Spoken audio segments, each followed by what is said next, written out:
বদরের যুদ্ধ এবং ইসলামের প্রাথমিক ইতিহাস। এটি একটি অত্যন্ত বিস্তারিত এবং আবেগময় ঐতিহাসিক বর্ণনা। এই ট্রান্সক্রিপ্টটিতে ইসলামের প্রাথমিক যুগের একটি গুরুত্বপূর্ণ সন্ধিক্ষণ তুলে ধরা হয়েছে, যার মূল কেন্দ্রবিন্দু হল বদরের যুদ্ধের পূর্বাপর ঘটনা প্রবাহ। নিচে এই বর্ণনার মূল অংশগুলোর একটি সারসংক্ষেপ দেওয়া হলো। যুদ্ধের পূর্ব প্রস্তুতি।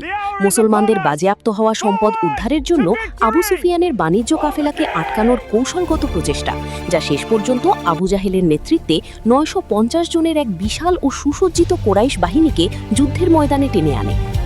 বদরের ময়দানে সংঘাত, মানসিক ও শারীরিক এক তীব্র লড়াই। এখানে মুবারাজা, ৩ জনের বিরুদ্ধে ৩ জনের দ্বন্দ্বযুদ্ধ, ৩১৩ জন মুসলিমের প্রগাঢ় ঈমান, ঐশী সাহায্য, ফেরেশতাদের আগমন এবং উতবা ও আবু জাহেলের মতো কুরাইশ নেতাদের চূড়ান্ত পরাজয়ের বিষয়টি অত্যন্ত নিখুঁতভাবে তুলে ধরা হয়েছে। যুদ্ধের পরবর্তী অবস্থা ও সামাজিক পুনর্গঠন। যুদ্ধবন্দীদের বিষয়ে রাসূলুল্লাহ সাল্লাল্লাহু আলাইহি ওয়াসাল্লামের দূরদর্শী সিদ্ধান্ত, যেখানে শিশুদের পড়তে ও লিখতে শেখানোর বিনিময়ে বন্দীদের মুক্তির সুযোগ দেওয়া হয়েছিল।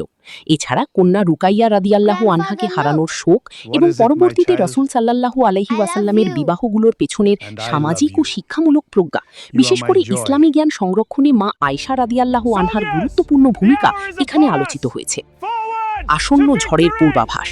মদিনার অভ্যন্তরে বাড়তে থাকা উত্তেজনা, শান্তি চুক্তি লঙ্ঘনের কারণে বনু কাইনুকা গোত্রকে নির্বাসন এবং আবু সুফিয়ানের প্রতিশোধের তীব্র আকাঙ্ক্ষা, যা খুব সুনিপুণভাবে আগামী উহুদের যুদ্ধের প্রেক্ষাপট তৈরি করেছে।